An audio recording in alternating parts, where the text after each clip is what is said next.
And even if the only thing that has changed is I've never paid attention to this before and now I'm paying attention to it, awesome. That is a start.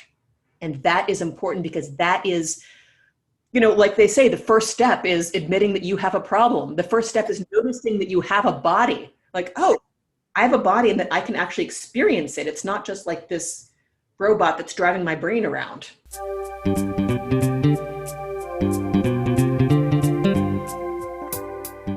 Hi, and welcome to the Innovative Mindset Podcast. I'm your host, Isolde Trachtenberg. On the show, you get my conversations with peak-performing thought leaders, creatives, and entrepreneurs.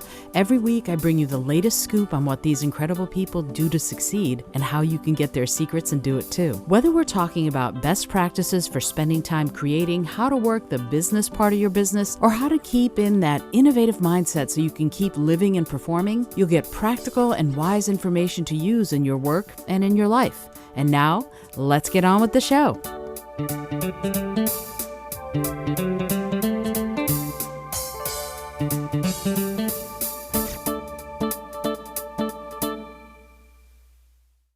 Hello, and welcome to the Innovative Mindset Podcast. My name is Isolde Trachtenberg, and I am super happy you're here. And I'm also thrilled to have this week's guest to introduce you to her. She's fabulous. Lissa Michalak is a registered somatic movement therapist and educator. I'm excited already. Certified as a personal trainer with the National Academy of Sports Medicine. She's also Pilates certified with the Kane School of Core Integration. And she's a dynamic embodiment practitioner with Dr. Martha Eddy. Lissa is, the best way to describe her is she's a movement hacker, and she can show you how to access your body's natural healing protocols using movement. I love that. Oh, my stars. I'm so excited. She's been a movement and fitness nerd since the early 90s and has injured pretty much everything at least once. Yikes. And she still trains Shaolin Kung Fu, turns cartwheels, and does all the fun things without pain. How amazing is that? Lissa, I'm thrilled. I'm excited about our conversation. Lissa lives and works in New York City, helping both entrepreneurs and employees to heal their bodies and accept the radical notion that it's possible to live a pain-free life. You might find her online referencing obscure graphic novels or offline hanging out in cadaver labs. Can't wait to find out what that's all about. Welcome, Lissa. I'm so glad that you're here. Thanks, Isolde. I'm really excited to be here. This is so funny. I mean, full disclosure, we're also friends in addition to you being a wonderful guest on the show.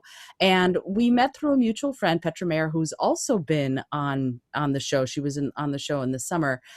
And it's funny how friends can take such incredibly different paths in life. She's a books editor at NPR, and you are a movement hacker and somatic therapist. How did that happen? Because I love the notion that it's possible to live a pain-free life, but what does it mean, and how do you help people achieve it? So I know it's a lot of questions, and you can take them one at a time. We can start with, how did you get here? How did you get from, I went to school in Washington, D.C., and now I am a movement hacker? It's one of those things where you can only connect the dots looking backwards, because looking backward, this makes total sense. So, in the bad old days of high school, back in the dawn of time before cell phones. So I did a lot of outdoor stuff. And in the winter, what we do is we had this like little mini National Outdoor Leadership School taught by a couple of National Outdoor Leadership School instructors who were super cool. And basically what we'd be working on is planning trips. But that wasn't particularly athletic, and this still had to fit a sports credit. So we'd also do some weightlifting and just like standard general body conditioning. And those of us who stuck around afterwards for extra body conditioning, extra weightlifting, we noticed how effective this was when we finally went out and we did the trip that we'd been planning all winter. We were the ones who were like, we'd get to the top of the hill, we'd look back, and everyone at the bottom was going, oh my God. We're like, really, you guys? Oh, guess that worked, huh? So that was where I first started really learning about exercise physiology, because I am a big nerd and I tended to hang out with big nerds, including my teachers, who gave us all this information on sports medicine as it was current right then. Later on, I did a little meandering, went back and forth and thought, hey, maybe it'd be really cool to move to New York and become a writer. And I realized that just like my just like my aborted acting career, I really didn't like getting all that freaking rejection. So I'm like, okay, well, maybe not. And then somebody suggested, hey, you're really into fitness, go into personal training. So right around the turn of the millennium, that's fun to say, I ended up going and becoming a personal trainer with the National Academy of Sports Medicine. So that's been, ye gods, almost 20 years now. Wow. Right. And it's like, I'm at that point of life where I'm like, oh my gosh, wow, I guess I have lived a long time, huh? I guess I do have a lot of experience. That's pretty cool. So, long story short, I got my personal training certification. And I was so excited because like, wow, I'm really learning all this stuff and it's all updated from what I learned in high school and it's all awesome. And I immediately signed up for basically the techiest continuing ed thing that they had. It was a stretching certification that they actually don't offer anymore because it was too damn geeky. But essentially started out having to learn the origins and insertions of pretty much every damn muscle. That was fun. So then I started getting really into anatomy. And I just kept getting geekier and geekier. I'm like, ooh, that's interesting. Like, oh, hey, what are the good instructors doing? Like, oh, hey, that's Pilates stuff is really interesting. And it's also really techy. So I actually used to have 3 different Pilates certifications. I've let all of them lapse except Cane School because that was my favorite and most comprehensive. But again, really, really big nerds. Like, how does the body work? How do we look at the form and the function and really make them fit? How does understanding the form improve the function? And again, just following like, wow, who is a truly amazing teacher and with a few words can change my entire experience of my body in this exercise. And then I ended up getting into somatics. So like I said, looking back, it all makes perfect sense, but I feel like I've been thrashing around for a lot of years before I finally figured it out. It's interesting. It's almost like you've been following sort of a universal breadcrumbs to get to where you are. You said, and then you got into somatics, and I looked it up, and it's essentially the body sort of exclusive of the mind, which it kind of blew me away. I thought, okay, so it's the organism, it sounds like, rather than the sort of higher nerd functions, I guess. I would love it if you could explain so that you would explain it obviously much better than I can. What is somatics and how do you use it to help people achieve a pain-free life? Well, that's actually a really interesting definition because most of the definitions that I've seen and the ones that I work with are that the body is not separate from the mind. The mind is the body is the mind. Hmm. It's really, we are still stuck back in Cartesian thinking that like, oh, this is the body and that is the mind. And brief nerd aside, that all comes down to essentially in medieval times, all the doctors and physicians and anatomists were trying to work with the body. And the church was like, excuse me, the human is our job. And they said, okay, well, the soul and the mind is different from the body. So we can work with this and you can work with that. And the church said, okay, fine, but be careful, or we're going to have you burnt. And the anatomist said, and went off and did shots and named body parts, but that's a different story. Dude, like I can go off on drunken anatomists for a long time, but Oh, yes, please.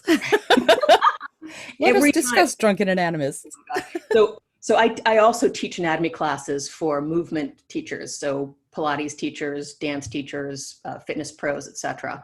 And one of the it's so crazy when you're going into names of body parts because there's a whole bunch of different things coming into it. So I just keep imagining all these anatomists getting together like over a cadaver with shots of meat or whatever the hell, they've got around to drink. And they're like, what should we call this muscle? Well, oh gosh, I don't know. It's got a round cross section. So, being all Latinate, we'll call it the Terry's muscle. Yay, Terry's muscle, drink. Okay, fantastic. Now, what do we do with this? And they pick up like a pelvic half. They're like, wow, that's shaped like, I don't know what it's shaped like. We have no idea what this is shaped like. Let's call it the unnamed bone. Yay, the innominate, drink. I kid you not, it's called the innominate bone because it doesn't look like anything else. So, wow. Drunken anatomists. I just, It's a delightful mental picture and makes me very happy. I love it. Drunken anatomists, they're sort of the foreparents, I guess, of people like you who now look at somatics and hack people's movement. What does that mean? What actually do you do to help people achieve that pain-free life? Like what is the process between what you do and how you help a client who is coming in and saying, "Oh, my this hurts, my that hurts." What do you do to help them? Um, well, as you mentioned before, I've injured pretty much everything it's possible to injure. As a rock climber, kayaker, martial arts practitioner, um, professional Middle Eastern dancer for a few years, my body has gamely gone along with pretty much everything I've asked of it until something busts. Mm, And I apparently haven't learned from that because I kept doing it. mm, So I've spent a lot of time in physical therapy and rehab, et cetera. And as I also mentioned, I've got this fascination with how the body works and the underlying connection of the mind and the body, and how your experience in your own body, which is another big part of somatics, is really the baseline and the most important thing that there is really when you're talking about relating to your body. So um, I'm sorry, I just like dropped right into my cells here and totally lost track of what was your question again? Well, the curious thing that I'm doing, that I'm thinking about is, what do you do to help people hack their movement? Like, to what end, and what do you do to help them? All right, awesome, thank you. Mhm. So the primary thing I do um, is I look at how people move. I look at their movement patterns. I look at their stance and their movement habits, because usually, like, unless they've had a really recent traumatic accident, and I'm talking physical trauma, like car accident, major fall, taking a header off a mountain bike, something like that, usually what's going on has come from movement patterns that are in the body and that have been ingrained for so long that the body's forgotten how to function efficiently and healthily. So, long story short, I'm going to look at, for instance, in a session with me, the first thing you do, and this is all over Zoom now, although I have in the past, actually, even before the grand pandemic hit, I had been doing Zoom sessions too, because not everybody who wants to work with me actually lives in New York City. So Right. I had one day when I had a client in, one client in New York, one client in Utah, one client in Hawaii, and one client in Germany. I was like, wow, that was a day. And But you yeah, so what I would do is I would look at you, and I can do that over Zoom or in person. And right now, yeah, it's all over Zoom. And I'm going to see how you stand and how you move. Like, what are your movement habits? What do you like? What do you do with that shoulder that hurts? Are you aware of it? How do we support healthier movement through that shoulder that hurts? And how do we strengthen the muscles that will help that shoulder get back into better movement habits? So it depends specifically on what's going on with the human, because there's a gazillion different things that could be going on with, say, lower back pain, with shoulder pain, with hip pain. I'm seeing a lot of shoulder and hip pain and lower back, especially lately with the pandemic, because people just aren't moving, and our bodies hate that. Mhm. Absolutely. I know my body does. I actually do, every 25 minutes, I stand up and I do either 3 minutes of yoga or I dance. I just put on some song and I dance, because otherwise I hurt everywhere. So I totally understand Right. why. What was that? Yeah. Yes, exactly. Yeah, but it is interesting. So when you evaluate someone, you look at them, and it sounded to me like what you were talking about was like almost like you're a detective. You're looking at Mm. what are the clues in the way the body is moving, I guess, or the way that the client is holding themselves. Like, what are you drawing on to figure out what your, I don't know if I can call it a diagnosis or a plan. I'm not sure what the right wording is, but what do you do to go from, I've looked at how you've moved and how you hold yourself. Now I'm going to figure out how to help you get to a pain-free state. What is the process in that in between place? That actually, partly it comes from, innumerable years of looking at the body, figuring out how the body should move, how the body is put together. And that's where the anatomy labs come in, by the way, because that's freaking fascinating. But the more you know about how the body is put together, the more like how it's evolved to function, then the more you know how the body should be functioning. And a lot of times with most of us, like, hey, that's a platonic ideal. It's here is the ideal of how the body should function, and here is an actual human body. And we get it is process. There may never be like a resolution. Aha, I have now attained perfection. And when you do, please let me know, because I'm really curious about how that works. Seriously. But we can always get better. There's always, always, always a little bit better, a little bit clearer, a little bit more organized, a little bit more connected through the body. And I recognize that I'm being really, really vague here.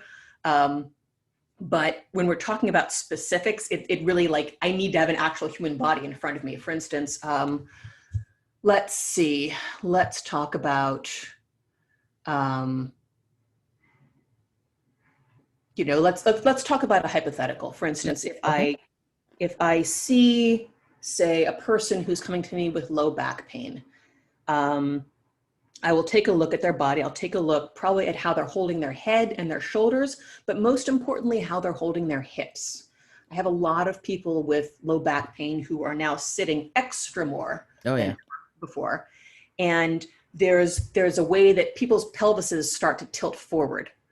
And so all the muscles in the front get super short, and all the muscles in the hips get super long and back, but then the low back gets really tight and crunchy, to use a very technical term. So a big thing that I'm doing is I'm trying to change that pelvic tilt. And sometimes it's just, hey, take your tailbone and drop it down to the floor. You do that and you're like, oh, well, I feel so much better. Thank you. Like, all right, problem solved. But now how do we get that to stay? So that it becomes a more unconscious thing rather than someone consciously having to do that? Exactly. Okay. So how is it repetition? What do you do to make it more of a habit? Like, like you get up in the morning, you go to the bathroom, you brush your teeth. That's a habit. That's something we do without thinking. How does a client, if I were your client, how would I build that habit of tuck your tailbone under or drop it towards the floor or whatever it is that you'd tell me to do? Well, one thing we'd do if you were my client, then I'd be looking at you and seeing how your body reacts to, point your sits bones to your heels, point your tailbone to the ground, lengthen your lower back. It all means the same thing, but one of these cues is going to make the most sense to your body. And we're going to say, aha, that's it. That's your silver bullet. Like, this is the one thing that's really going to help you out. And then, okay, so that's your cue. And your homework would be, okay, you're going to take that through the rest of the week. But then through the rest of the session, we'd also be saying, okay, now the other thing that happens is when your pelvis is tipped forward, then your ab muscles are held long, your hip flexors are tight, your low back is tight, your hamstrings are long. And usually your glutes are not functioning correctly. So we do some exercises to get you organized there. And depending on where you're at, what your life situation is, I'll either give you a buttload of homework exercises, or I'll give you, it's so freaking individual, but I'd be like, okay, here's where we're starting. We're going to give you like 5 to 10 exercises to do these a few times a week. And so then you have something to carry you through the week. And go ahead. Well, I'm just wondering, like, one of the things that I've noticed, I am a nerd when it comes to this sort of stuff. And if my chiropractor or whatever gives me, this is what you have to do twice a day, by gum, I'm going to do it twice a day because it feels better, right? Yes. What and that to me is enough. But Rich, bless his heart, my husband, all of you who, Lissa, you know him, of course, and all of you who are listening know him as well, because I talk about him a lot. He's one of those people who kind of goes, oh yeah, I did it 2 days. Yeah, I'm good. And then, kind of complains when it doesn't feel better long term. So what are the have you come up with innovative ways to make that sort of thing stick? What do you do? Or is it more like you rely on the fact that, you're just going to feel better if you do it for 5 times a week, like I asked you to, it's going to feel better? Or is there some innovative way to get people to make these kinds of things a habit that I don't know about? Because I do it just because I'm a pain wuss and I don't want to be in pain. Mm-hmm. But other people probably need some other way of doing it. Have you come up with a cool way to get people to think about it? Generally making it really, really bite-sized. Okay. If I can say like, all right, the one thing you have to do all week is drop your tailbone to the ground. That's all you got to do. And I would honestly, probably during the session, I would lead them through an experience where they feel the difference between like, oh, wow, like, okay, I've started the session, my back really hurts, I'm kind of grouchy, and then I've done this thing and wow, I really do feel better. I'm like, right, hold on to that. A lot of the things about somatics, and this is the special sauce, so to speak, is that again, your experience in your body is kind of the baseline, the paramount. So if I can give you an experience of being pain-free in that session, and I can show you how you have the power to give yourself that experience anytime you want, then that tends to help a lot of people. Like when they've experienced it in their body, it's like, oh, I can do this. I say, yes, you can do this. And especially if we link it to a particular activity, for instance, if I have a couple of dance teachers and they say, oh, when I teach this particular move, my back really hurts. So we'll go through that particular move. Like, okay, here's how your silver bullet fits into that move. And when you do that move with the silver bullet, how does it feel? Like, oh, hey, it feels a lot better. Right. Do that for a bit. Feel how much better it feels. And remember that you can do this every time. And in a way, this is kind of the gift of Zoom, because it's like, I'm not doing this. I am on the other side of a freaking screen, sometimes on the other side of the freaking planet. So you're the one actually doing this. You are the babe with the power, so to speak. And a lot of it sometimes is just helping people realize that, like, yeah, Dorothy, you had the power all along. Okay. I love that. And it brings to mind a question that we started the conversation about this idea of somatics and mind and body being separate or being two parts of the same whole. What about people who aren't in their body? What about people who don't have a real experience of being able to be in their body, that it's almost that they're all in their head and they're almost divorced from their physical selves? How does what you do create an impact in people's lives when they're not really experienced with feeling their bodies and understanding what's happening and being able to assess, evaluate, and then make those changes? I actually have a few clients who are just like that, and I love them very much. And actually, it really just comes down to patience and breaking it down into teeny, teeny, teeny little bites, because at some point, you are going to notice something. It's like in people who have zero interest in ever getting into their bodies, they're just not even going to call me in the first place, because they're like, that's not my jam. No, not cool. But people who are curious about their bodies and like, yeah, like I don't really get this thing and how it works and whatever, but I'm really tired of hurting and maybe you can help. And like, it's the being tired of hurting that gives people the motivation to slow it down and to look inside and be like, oh, wow, no, I can actually feel that shoulder dropping. And that's a weird feeling and maybe a little bit creepy, but okay. I love weird feeling and a little creepy. Yes, I have found that to be true too. When I was doing Middle Eastern dance, I was studying it, and I tried to do I think they're called Mayas, the sort of sideways. I got nauseated. It actually literally made me sick to my stomach. So I went, okay, obviously there's something there that I have to fix, but I have no idea how to fix it. So what happens when a client of yours has that sort of reaction where something doesn't feel right, or maybe even makes them nauseated, like happened to me? What are the processes for them to let you know, and how do you help them get through that? Well, communication is so huge. I still have a couple of clients who have that old school belief that like it's supposed to hurt. And I'm still talking them down from that, because a lot of the things that I do actually work better when they don't hurt per se. Mm-hmm. So, a big part of that is just like, no, you actually have to tell me what's going on in your body. So, it's like, okay, this is making you feel nauseated. All right, cool. One of the things with somatics is that I work with not just the muscles and bones. I also work with the internal organs, and I work with the nervous system, and I work with all the fluid systems like lymphatic system and your blood flow, etc. So if, for instance, in that example, the first thing that flashes on me is, okay, these are your internal organs saying, what the bloody hell are you doing? We don't move like that. Right. So when your internal organs are panicking, yeah, sometimes that's going to read as nausea. Right. This is not okay.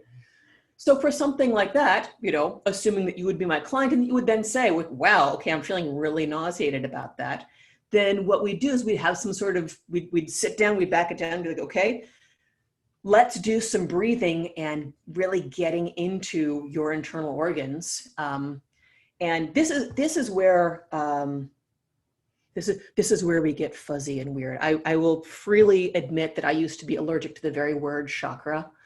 And now here I am talking about to talk about how actually my intuition is a really, really, really important part of this. Mm-hmm. Mm-hmm. So I'd say it's like, okay, what kind of exercises do these internal organs need? Like, all right, what they need is breath.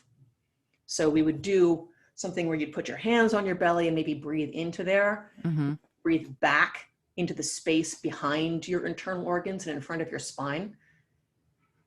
And if you do that for a second, you might notice a few things changing.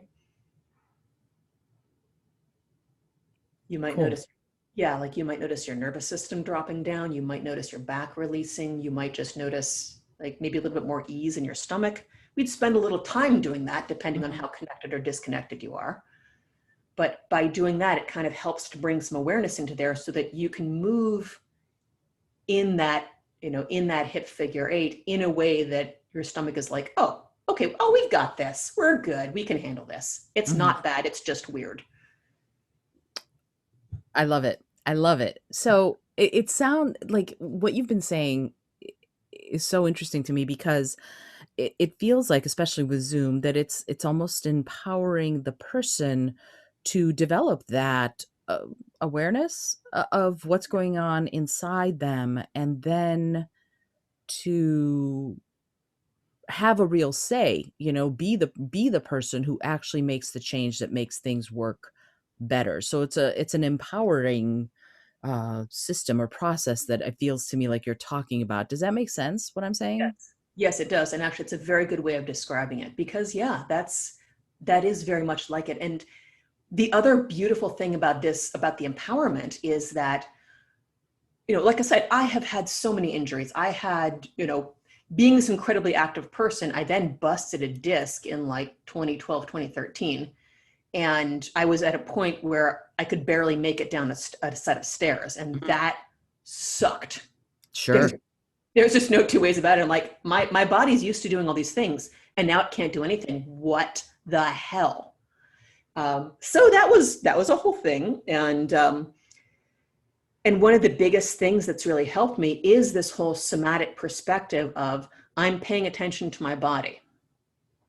And a lot of times it really, again, it's the process, it's the awareness, it's me thinking about my body in a different way and experiencing it in a different way. So I have to stay very clear on what's happening in my belly, in my pelvic floor, in my lower back, in my chest, so that my core is well arranged. So then, yeah, I can go and do some freaking Shaolin Kung Fu, just like they do in the movies, Amitofo, because I've got that support.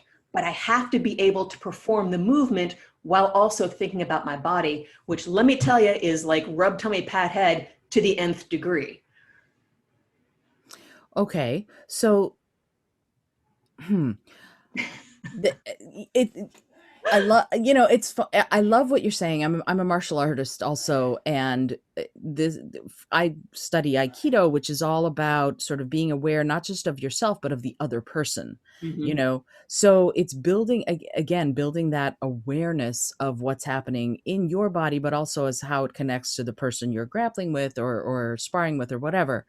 So when you're trying to be aware of your body and doing what you're doing, and then also grappling, the rub your belly, pat your head analogy works here very well. What do you do when you just can't? What do you do when and how do you advise your clients when they're like, I can't pay attention to it and I'm backsliding? What do I do? How do I help myself now? If it's in a specific movement, Uh-huh. then I'd ask them to demonstrate it. I'd look at their movement patterns and we just work right through it from there. Hmm. Just Okay. like, let's get super specific. But sometimes if it's a general, like, oh my gosh, I just cannot handle this. It's again, we just back it down. Like, okay, we're going to breathe. You're going to be aware of it. This is something I learned as a teacher trainer at the Kane School when I was a Pilates teacher trainer for a while. And kind of one of the things that we use all the time is baseline corrective baseline. So you get a baseline, like, okay, here you are. You can do a quick body scan, like how does your head feel, your neck, your shoulders, your hips, your low back, how do your knees feel, your ankles, just like you don't even have to change anything, just check in. Like, okay, then we're going to do this breathing exercise. You're going to drop your sits bones, you're going to breathe behind your gut and in front of your spine. You're going to do that a few times. And then you can do that check again. Has anything changed?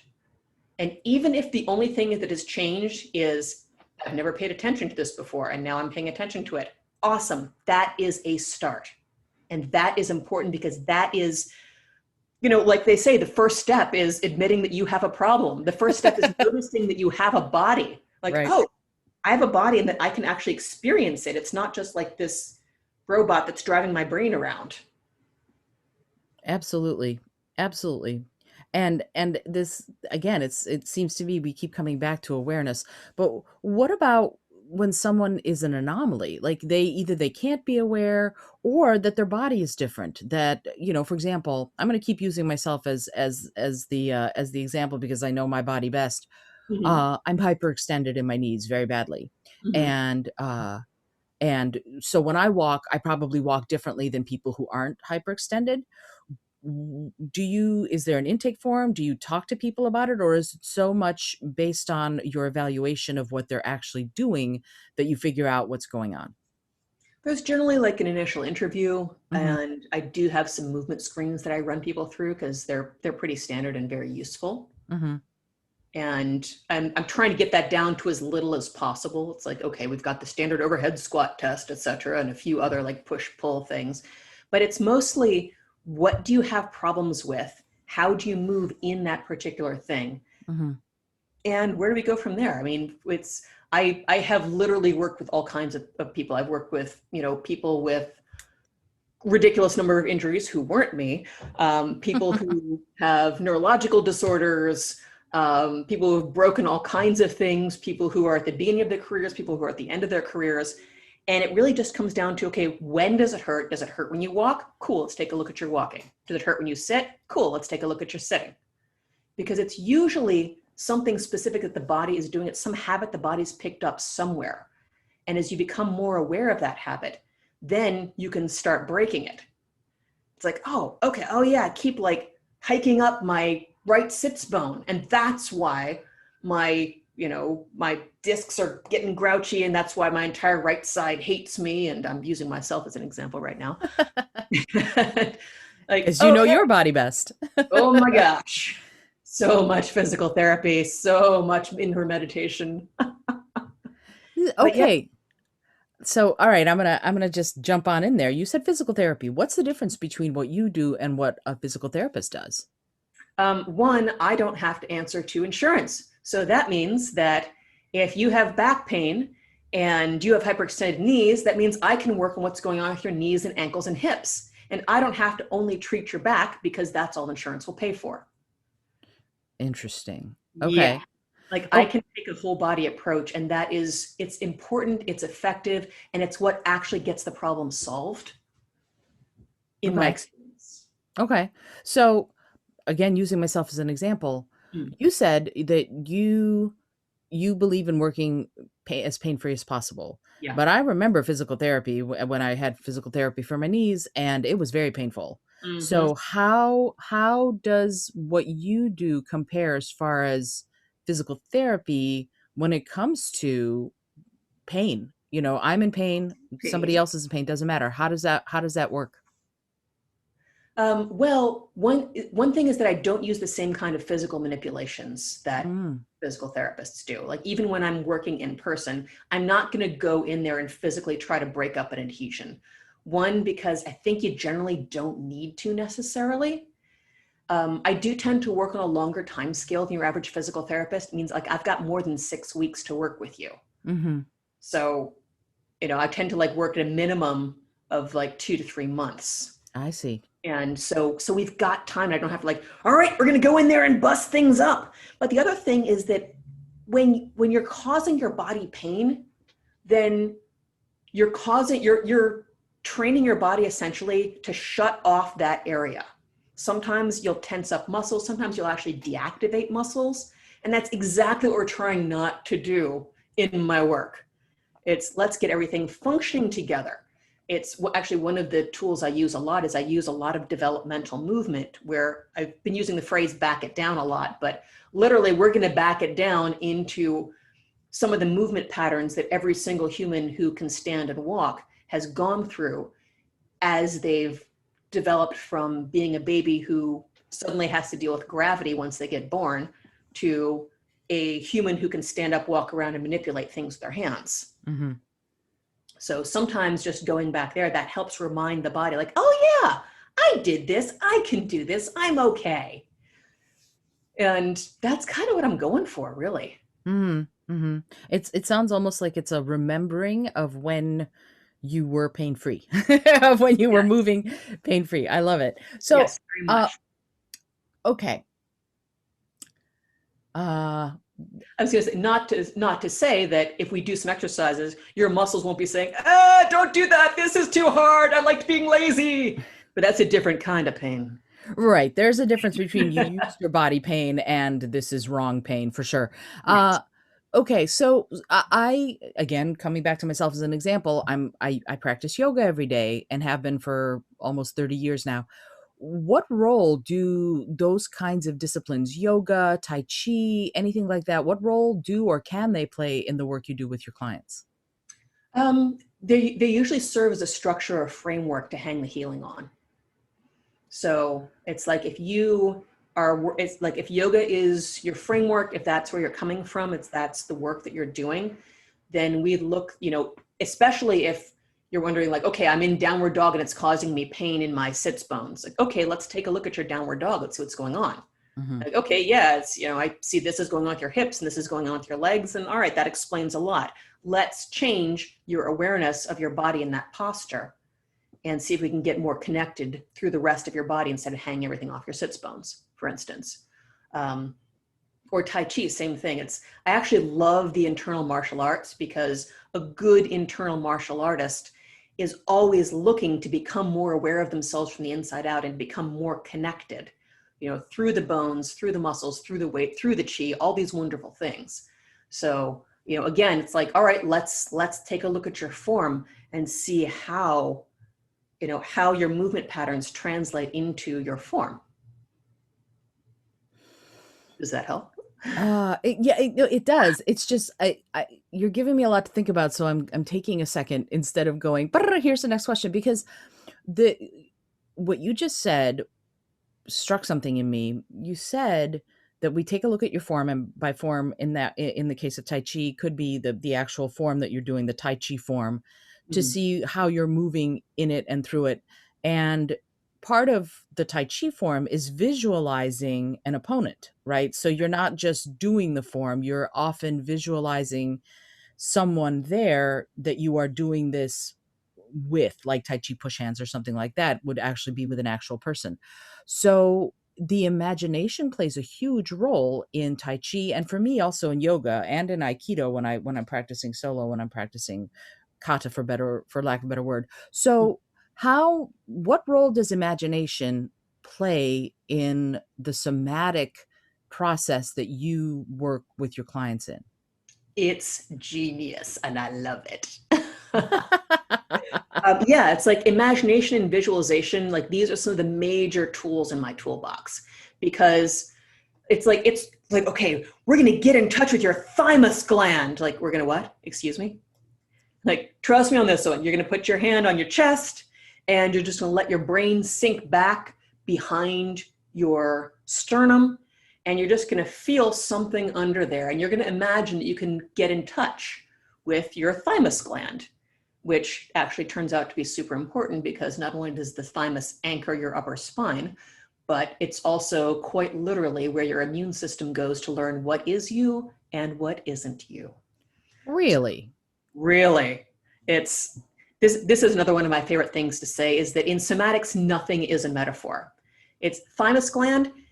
Thymus is what the T cells were named after. So all your T cells, they get created, they go into your thymus gland and they literally learn what is you and what isn't you. And this is so important for your immune system because if your immune cells have no idea what is you and what isn't you, they're either going to be like, whoa, hey, we're super chill. Just everybody come on in. Hey, you spiky looking weirdo, come on in, party with us.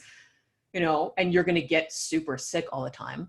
Or they're going to be like, I don't trust anybody. Everybody must get out. And you're going to have autoimmune issues because you're going to be attacking yourself, which is a problem either way. So your immune system has to know what is you and belongs with you and what is not you and does not belong with you. And again, being in somatics, this is not a metaphor. The clearer you are on connecting to that physical anatomical part of your body, the better you can actually start thinking about, okay, what is mine? What is not mine? Is this stress I'm feeling actually something that I'm dealing with, or is that something that somebody else is dealing with and dumping on me? Is this my job? Is this my responsibility? Or is this somebody else's? So you start thinking about setting boundaries, and it becomes easier emotionally and mentally to start setting your boundaries when physically you are aware of the structures and the process in your own body that you are literally already doing that. So that's what I mean when I say the mind and the body are connected and when it's not a metaphor. And I hope to God that made sense. It absolutely positively did. And it's fascinating because um how do I put this so that it makes any sort of sense to anyone but me? I think that this idea of what is my burden to bear and what isn't my burden to bear is physical and emotional and psychological, and Mm-hmm. figuring all that out and really knowing what your container is so important. And Yes. sometimes I feel like when we're living in this very hyper connected world with social media and everybody's in each other's back pockets, those boundaries blur. So Mhm. when you're talking with a client who's obviously carrying someone else's burdens, what do you do to help them realize that those burdens aren't theirs to bear? And it could be somatics, it could be often psychological, because I think psychologically our mind impacts our body. If we're worried, we stress, and the stress ends up becoming physicalized and all of that. So how do you help someone who is obviously carrying someone else's burden to release it? Well, that's unfortunately that starts to like brush up against the boundaries of my scope of practice. If somebody's like really got some major, major, major trauma, in which case I will refer them out. Say Hmm. like, okay, this is something that you need to talk to a therapist about. And I actually have a couple of really good ones that I work with who actually do body-based work, which just makes us all very happy. Um, but I would also be doing things like, okay, we're going to do work with the thymus gland. We're going to really feel how your body is already doing that. On some level, you know how to do this. We'd also do lymphatic work because sometimes just being able to get in touch with that system, again, the lymph is very interconnected with your immune system. So anything that helps to boost your immune system is also going to help anything that helps your lymphatic system get clearer in your body is also going to boost your immune system, which then feeds into that, like, oh, wait, I know what is me and I know what isn't me. And there really is something about having that experience in your body and like, oh, I know how to do this.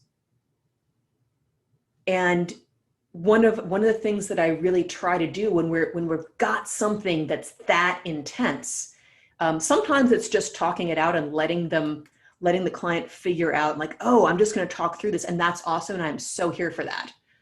And sometimes it's okay, and we're going to take this into the physical and give you that experience, and go journal it out or go talk to your therapist about it. Because again, some things like I am just not qualified to handle, and I don't want people to think I am, because then I get into trouble and they get into trouble and everything goes to hell. And we don't want that. No, hell bad. So, yeah, so basically what I would be doing is I would be addressing it through the physicality and just continually giving them that physical experience of, here is how you can feel safe. Here is how you can feel contained if that's what you need. Here is how you can feel expansive if that's what you need. Here is how you can literally feel the borders of yourself. And sometimes, actually, really most times, when you get, these things that I can say this right now, it's like, oh yeah, like 5-10 minutes, whatever, that's a thing. But if you can really go down into it, it's almost like a meditation that involves moving. And I know as a martial artist, you get that whole idea of a moving meditation. For sure. And yeah, and so it's like we move and we think and we go inside. And yeah, there's really no way other to say than like it's a moving meditation. You go internal, you have that physical, mental, emotional experience of, okay, now I really get it. And then when you come out, you have this experience kind of in your arsenal, so to speak. It's like, this is now part of me, and I can go back and I can access it. And if I need to, heck, I'm going to be back next week and I'll, do it again with Lissa and all these things. Or, it's on Zoom meetings, I can just give you a recording of the session. You can literally go back anytime you want. And, but yeah, you can go back, you can have that experience, and then you can come back out and say like, okay, now I have a different perspective because I've had this different experience. In the past, I've had crappy experiences with boundaries. And now I realize that, oh, and I've had this good experience with boundaries. And we just keep physically rebuilding those good experiences until somebody really kind of makes that breakthrough. It's like, oh, okay, and now we move like this. And usually that also comes in with, and now my back doesn't hurt either, because that's how the body operates. The body-mind operates as one word. Okay. That was a lot. That was a lot. No, it's super cool. Interviews are hard. No. It's just no, you're fabulous. I'm just in listening to what you're saying and figuring out, we've heard since the 80s, at least, that idea of mind body connection and all of that. And you saying, no, mind body is one word, takes it even a step further. So there's all this innovation over the last 30-40 years, especially around this notion of combining them, and it's funny because the Merriam-Webster definition of somatics was that it was the body separate from the mind, and you're going, no, that's not it at all. And so wrong. Well, and that's the thing. And it makes me wonder what is the difference? If somatics is the mind and the body together, then what do we need to do to keep this is the Innovative Mindset podcast. So how do we change our mindset? What do we need to innovate to keep that at the forefront of how we, as people, as potential clients of Lissa Michalak, how do we do that? How do we keep working towards that space where we are thinking in mind, body, and changing perhaps practices or even our lives to do that? What are your thoughts on that? I would say the biggest thing is just becoming aware of your body. It's one of the most, speaking of innovation, one of the most popular ways of working somatically that I've been seeing lately is something called somatic experiencing, which is actually a psychological practice. And it's, if you've ever been in a therapy session, your therapist has asked you, where do you feel that in your body? Then they're starting to think about somatics in their work. It's a small step, and it's very much on the other end of the spectrum from where I am, but it's a great step to begin with. Just like, oh, something's happening here. Where do I feel it in my body? Like, I notice I'm having an emotion. Where do I feel it in my body? Like, I'm feeling nervous. Where does it feel? Like, oh, it feels like it's, I don't know, on my left side of my upper chest, and it feels kind of clenched and heavy. And, oh, that's kind of interesting. And as I'm paying attention to it, I feel like I want to take a breath there, and it's opening up and it's feeling less clenched. That's kind of interesting. Or maybe it's feeling more clenched. This is the thing with somatics, is that whatever experience you are having in your body is 100% true, 100% real, and 100% correct. It's whether you're noticing something in your body and it starts to feel worse or it starts to feel better, you're not doing it wrong. It's like breathing. Are you alive? Good, you're breathing right. There may be a more efficient way to breathe, but it doesn't really matter. It's like, if you can notice whatever is going on in your body at any moment, and really it's just like, hey, I remember I listened to that cool podcast and I wonder, what am I feeling in my body right now? What am I noticing? Like, oh, I'm noticing that, like, that right side of my lower back is grouchy again. Oh yeah, I'm lifting my sits bone again. Let me put that down. Oh, that feels so much better. Okay, that's really cool. Or, oh, I'm feeling a little tension in my back. I'm just gonna watch it. Okay, there it is. I'm feeling tension in my back. That's real. It's okay. I'm having that experience. Check the box. All right, that's cool. And maybe just noticing what's happening in your body is enough for today. It's interesting that you said noticing about what's happening in your body. When I taught yoga, one of the things that I used to do at the end of every yoga session and at the beginning of every yoga session that I would teach was, we would lie down before we did anything and we would do a body scan. And I would Yes. literally say, what are your toes doing? What are the balls of your feet doing? What are your ankles doing? Pay attention, pay attention, pay attention. Then run the class and then do a body scan afterwards. And of course, people always found a difference. There was something different. But again, I come back to those people who, and I had students like this, who did not have a real awareness of their bodies. So when I would say, pay attention to your knees, nothing would happen for them. Mm-hmm. So when we're asking someone to imagine, that they can actually go to their knees, or one of my favorite, as a singing teacher, I will say, breathe into your belly, and people are like, that's not where your lungs are. So I've had to go, well, okay, so you're not actually breathing into your belly, because you're right, that's not where your lungs are, but then here's how the breathing apparatus works. And I have had to get pretty technical with them about the diaphragm and pushing all the other organs out of the way, blah blah blah. When you have to explain this thing to your clients, of knowing or developing that awareness of their body, of where it is in space, and the mind body connection. So when you have to explain to someone who just doesn't get it, this idea of visualizing or where in the body to be, how do you do it? Usually what I'll do is I will give them something physical that they can see. This is where my lovely assistant Napoleon Bonaparte's, my teaching skeleton, comes into play, because between him and a whole bunch of brightly colored masking tape, I can make a whole bunch of structures. And if I have to use internal organs, I have enough balloons and things around the house. I can work with that.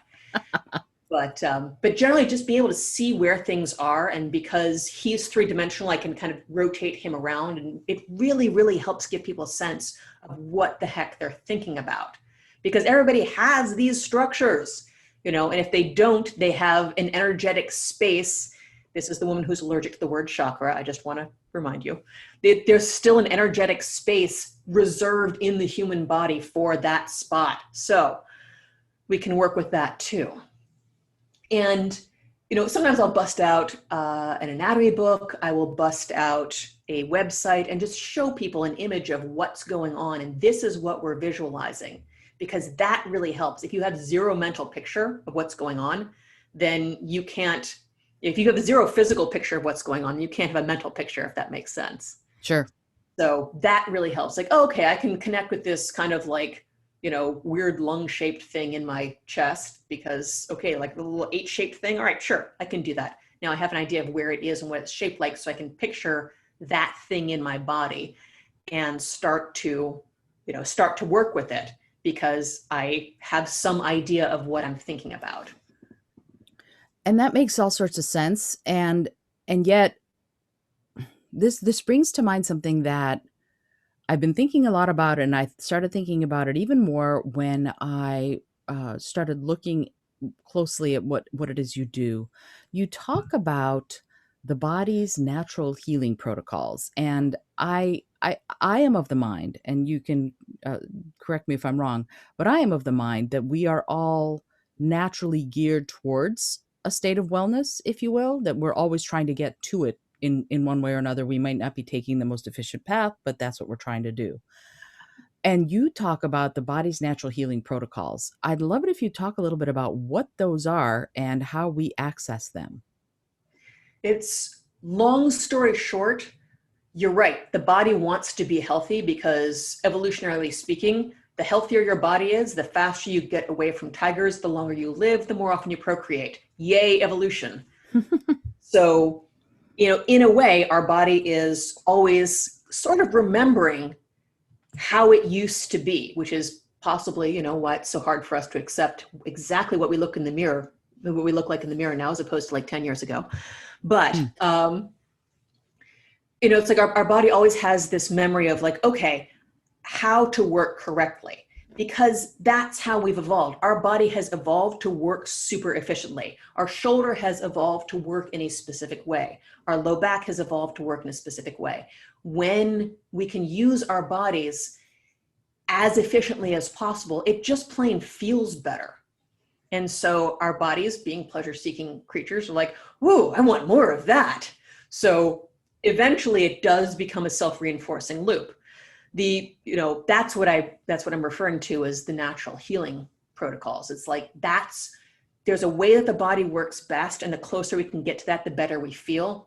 And that's what encourages us to keep doing it, because like, hey, it doesn't hurt. I like that. I want this more. Let's do that. It unfortunately kind of balances with the other evolutionary imperative, which is don't die right now.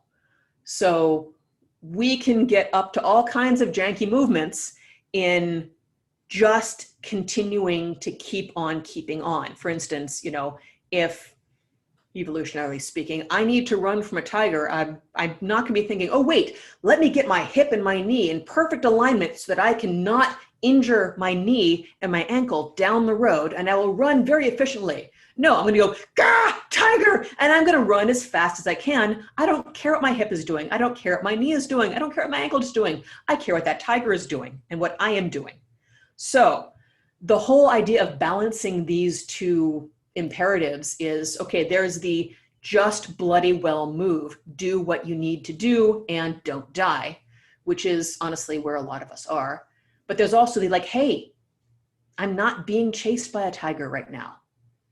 I can think about what my hip is doing. I can think about what my knee is doing. I can organize myself. And sometimes it's just getting permission on some level to be like, yeah, it's okay not to just do it. It's okay to really think about how you're doing it. In fact, it's really good for you to think about how you're doing it, because that's how you build those habits, so that next time you have to run from a tiger, hopefully figurative and not literal, then then you won't have to think about your hip and your knee, because they will know how to work correctly. They'll be like, aha, I know what this is like because I have practiced this. So yes. Interesting. Okay, so this brings to mind another aspect of this, and that is ergonomics. Okay, so in that figurative, not running from a tiger, a lot of us spend a lot of time Mm, sitting in mhm. front of the computer or whatever, or just doing motions repetitively without thinking about them. Right. And so that got me thinking about ergonomics and what role they play in healing from pain, and how you work with ergonomics to help your clients heal from pain. Yeah, I've actually done a lot of ergonomics work, both online and in person. Hmm. I've like given presentations to companies and all these things because ergonomics is so important, especially since most people don't do what you do and get up and move, which is so, so, so important for people's bodies. The human body was never evolved to hold still. Give us a few generations and we probably will have evolved to sit in front of a computer, but we're not there yet. God help us. Right now, we're still, we're still very much evolved to move. So one of the things about good ergonomics is to not have to think about it, which is, philosophically mildly difficult for me because I want you to think about it. At the same time, I also understand that when you're talking with people on Zoom, when you're writing things that need to be written, when you're designing new classes, etc., you need to spend a buttload of time sitting at a computer. So especially when you get really into the zone, you're like, I can't get up because I'm finally on a roll and all these things are happening. So the point of ergonomics, as far as I'm concerned, is to support you as best you can in not having to think about your body, which I really hate having to say, but ideally you would also still be getting up to move Hmm. because there's no substitute for that. Hmm. Hmm. Because when you are holding your body still, your body eventually, no matter how perfectly you are set up, your body is still going to start hating you at some point because that's not how we operate. However, we can certainly make sure that you're not causing yourself further damage by whatever your setup is. And boy, have I been doing a lot of that lately. Help. Everybody working at home, they're like, so I shouldn't be spending all day on the couch? Like, please don't, not with your hips. Yes. Well, and that's the thing. There, some of this is remembering to move. Mm, What you said about you're in the zone, you don't want to move. But I've noticed for myself anyway that moving helps inspire me. yeah. I just like you can get in the zone and you're working really hard at the computer, sometimes moving will help you think differently and be more innovative or creative in what you're doing because there's a little bit more pep to your step. Does that make sense what I mean? Yep. And we can talk about it spiritually, emotionally, or physically, because if nothing else, it's going to get some blood flowing. Because when you hold still for too long, your blood stops flowing as well as it might otherwise. So, yeah, you're going to get those swollen ankles. It's going to start pooling down at the bottom of your body because a big part of how the body operates is that as you walk and you move, your body kind of relies on those muscle contractions in the legs to help your blood get back up to your head. So it's actually a great kind of trigger. And one of the things I do with people all the time, it's like, use your pain as a post-it. You should see my desk. It's covered in post-it notes. But it's like use your pain. When you feel the pain, that's when you check in with yourself. Oh, wait, what am I doing with my sits bone? What am I doing with my shoulder? Ah, damn it. Okay, let me rearrange. Okay, now it's gone. So sometimes your pain can actually be your friend, and just making that mindset shift can be huge. But it's again, like you're sitting here and you're working, you're like, I'm so frustrated. Fine, get up, walk around, get the blood flowing, literally, change where you are because you're literally locked into this one very forward and back physicality. You know, rotate a little bit, reach to the sides, whether or not your body accepts jumping jacks, reach your arms up to the ceiling and down, like, reach out to the sides, do something that isn't forward and back. Because when you change that physical movement pattern, you can change your thinking patterns. Again, it's that you have a physical experience of something different, and the physical then leads the mental. So that your body says, oh, this is different. Your mind says, oh yeah, it is. That's cool. Because just like the mind affects the body with stress, which is actually a fantastic example, then the body also leads the mind.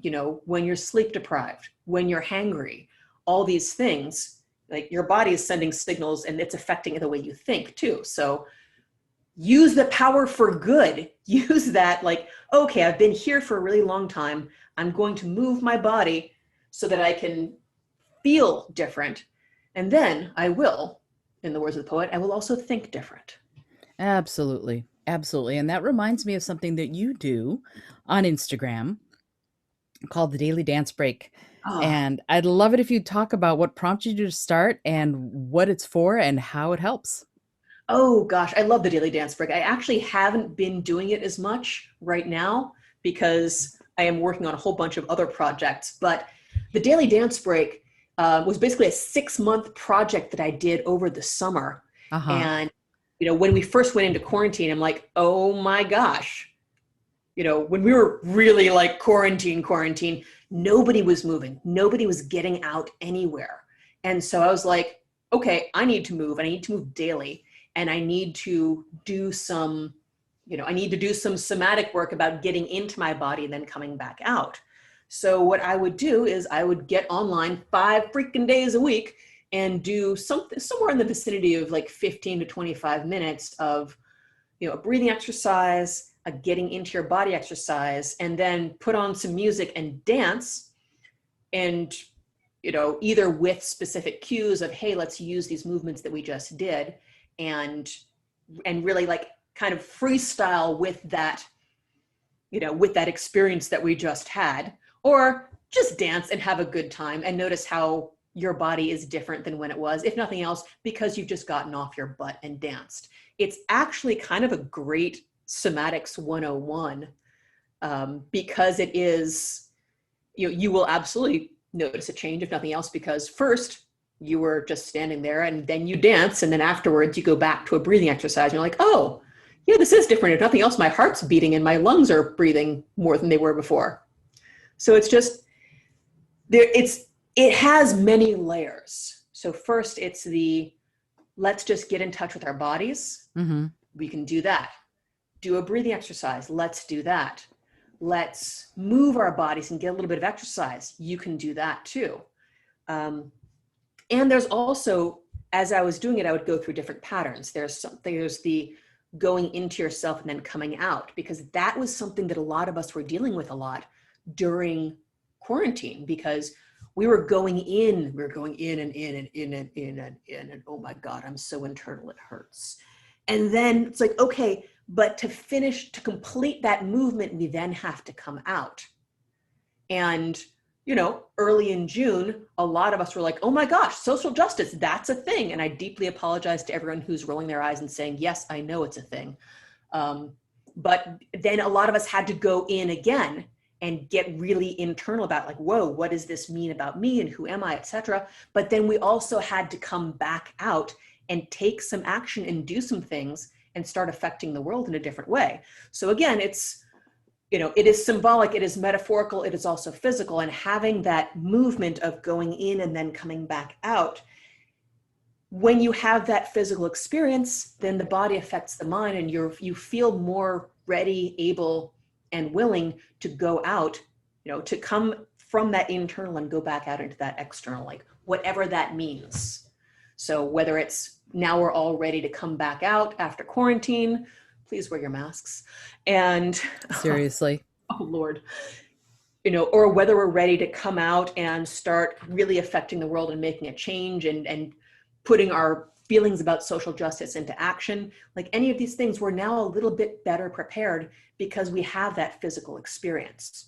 Or things like grounding. I was doing a lot of releasing fear exercises because it was scary. And honestly, it still is scary. And it's not going to get any less scary as we head into the fall and the winter and everything else, So For sure. oof. So just there are a lot of specific things, and it's one of the things I'm working on right now with the Daily Dance Break it's going into the archive and trying to organize a little bit better. So if somebody wants to go in and like, I just need some breathing exercises to release my fear, you can find that. If it's, I just need, I need some high energy cardio work. Great, you can do that. You can find that too. Like I really want to I just want to think about my body for a change because I just haven't been. I've been sitting at a screen all day and, oh my God, here's this whole other part of me I've been ignoring. You can do that too. So that's what I'm working on right now, is just re-archiving the whole thing so it's a little bit easier to find exactly what you need.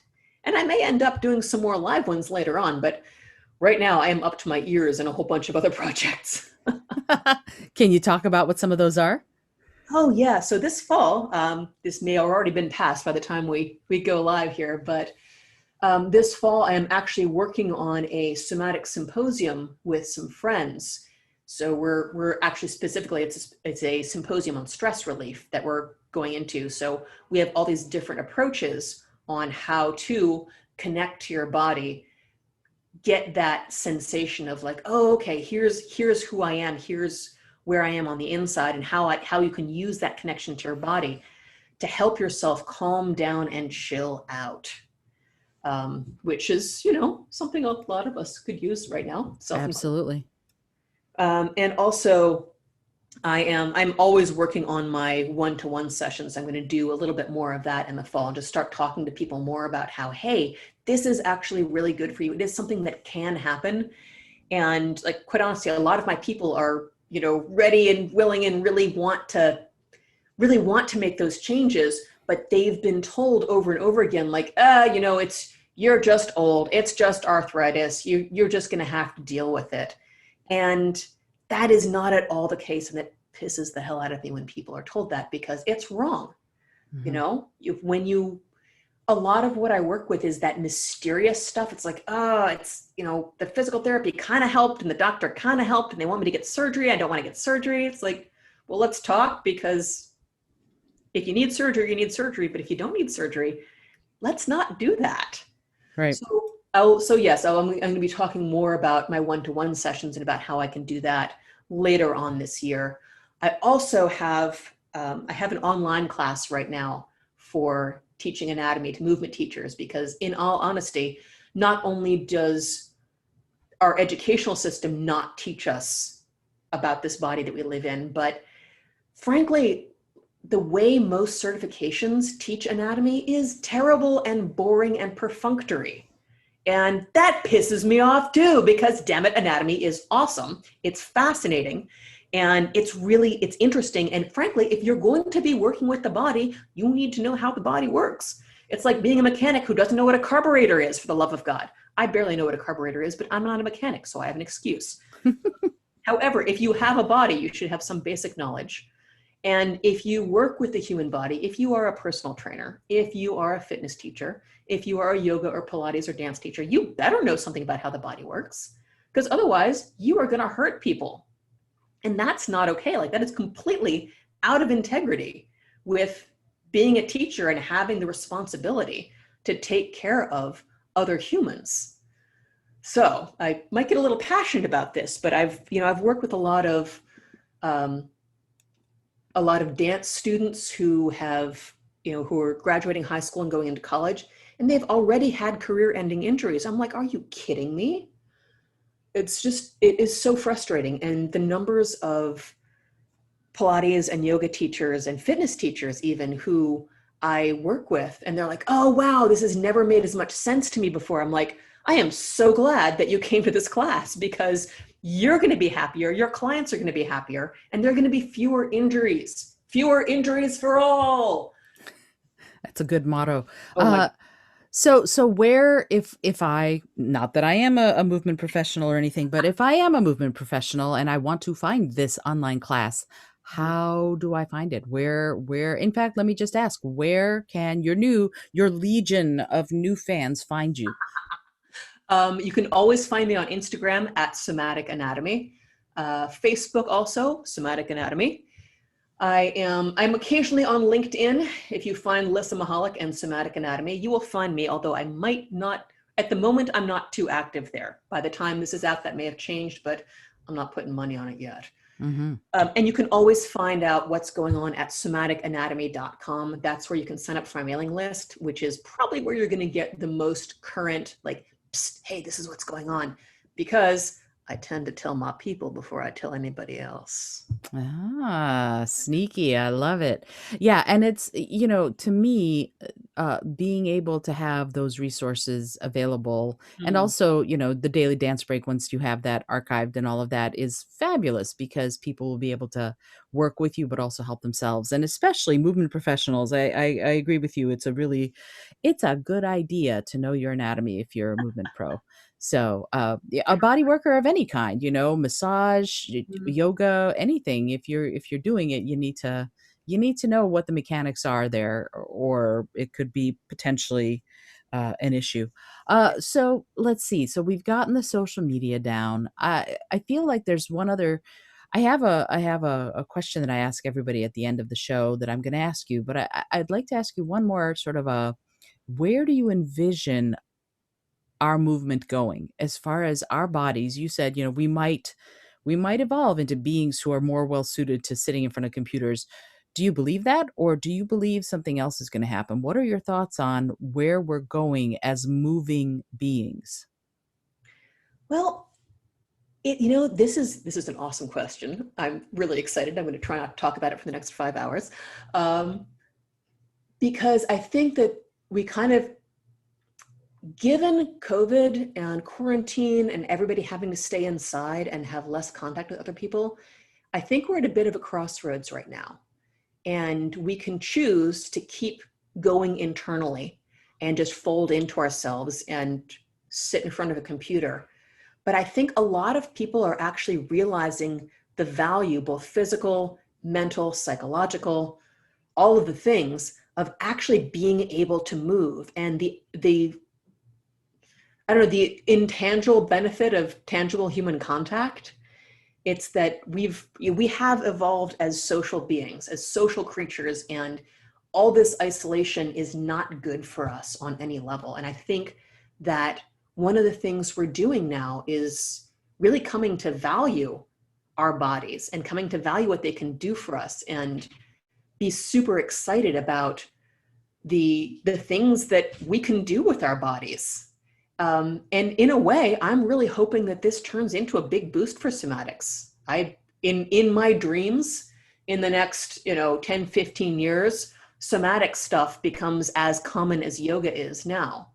Like 20 years ago, yoga was still a little kind of like, whoa, it's a little weird, and like, okay, those freaky yoga people. But now it's normal. This is just, everybody does yoga. This is what we do. Hmm. And I'm really hoping that we are ready now to drop a little bit deeper into our bodies and be like, oh, I can have this experience in my body, and that can inform how I move. That can inform how I interact with other people. That can inform how I interact with myself. And I can use my mind to change my body. I can use my body to change my mind, which is really just super cool. The idea of doing a dance break to clear your mind becomes not just like, oh, hey, this is a cool thing. But like, no, I'm going to like really totally recharge and reset and be on a whole new power level.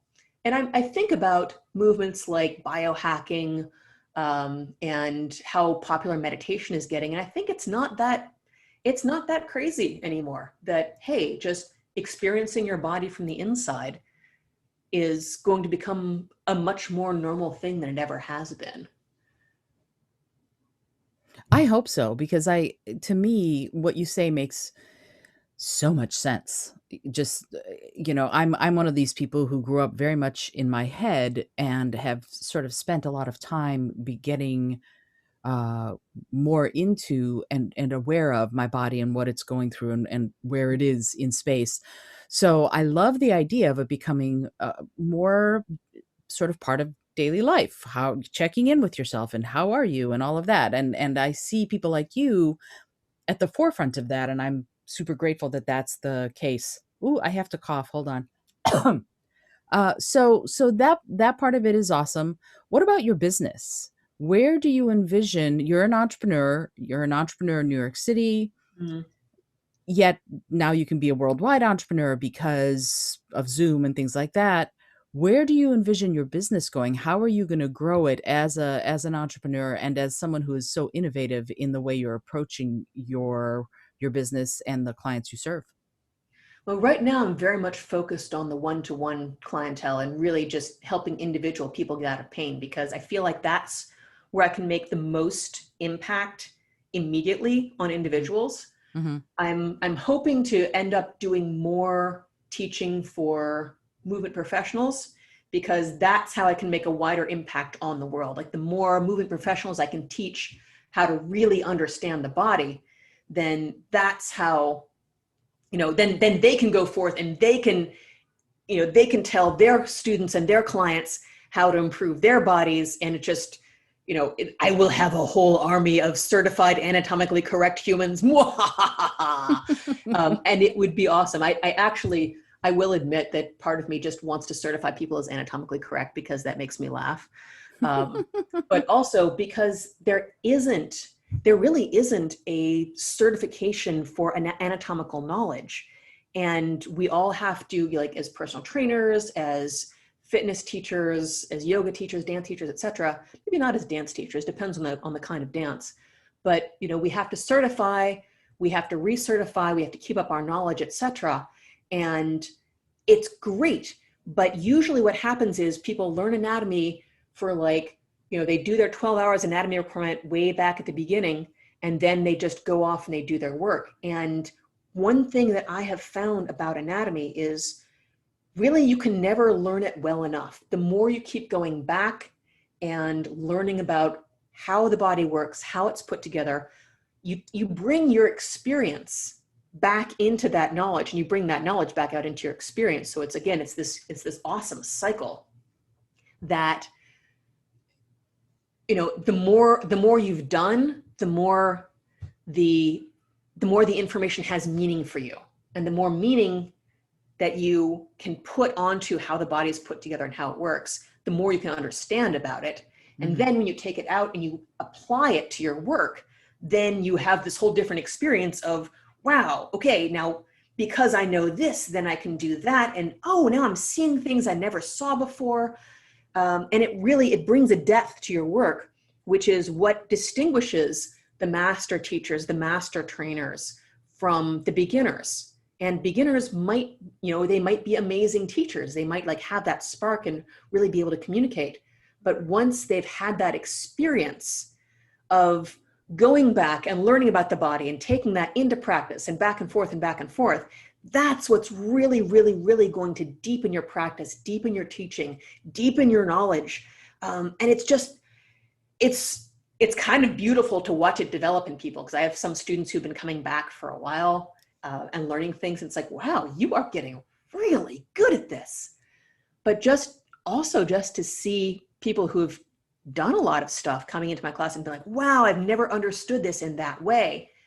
And just seeing how and hearing how they're going to take that knowledge back out to their students and make their students' lives so much better. I mean, damn, I kind of live for that. What can I say? That's fabulous. I love it. I love it. Okay. Well, I know that we could chat for the next 6 hours or the next 4 days, but I also recognize that you have a life to get back to and a business to run. So I really, want to, before I ask you my last question, I want to thank you so much for joining me to talk about this.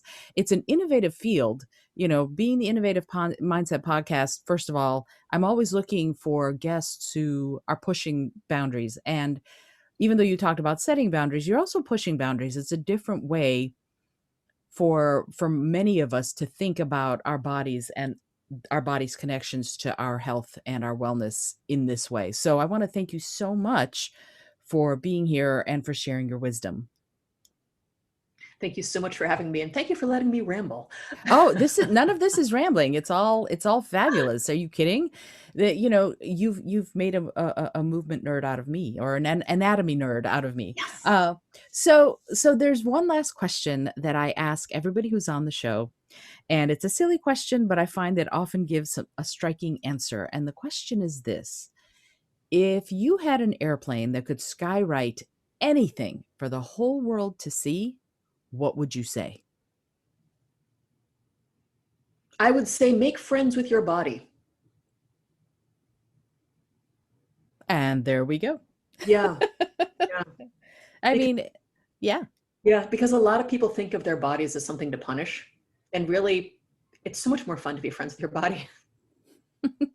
So much more fun.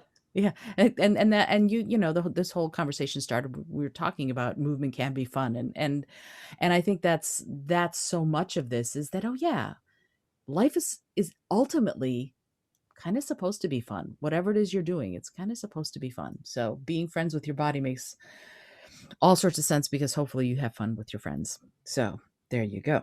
Darn right.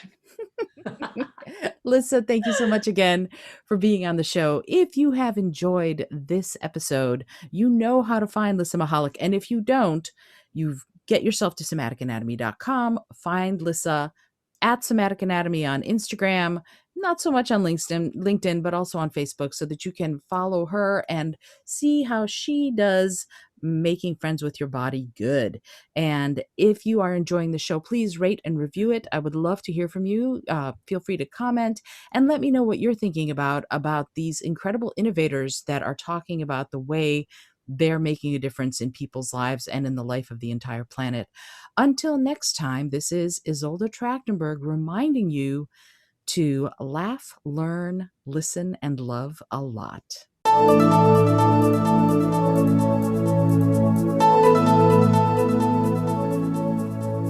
Thanks so much for joining me today. I really appreciate you being here. Today's episode was produced by Isolde Trachtenberg and is copyright 2020. As always, please remember this is for educational and entertainment purposes only. Past performance does not guarantee future results, although we can always hope. Until next time, this is Isolde Trachtenberg, and I send you all of my love.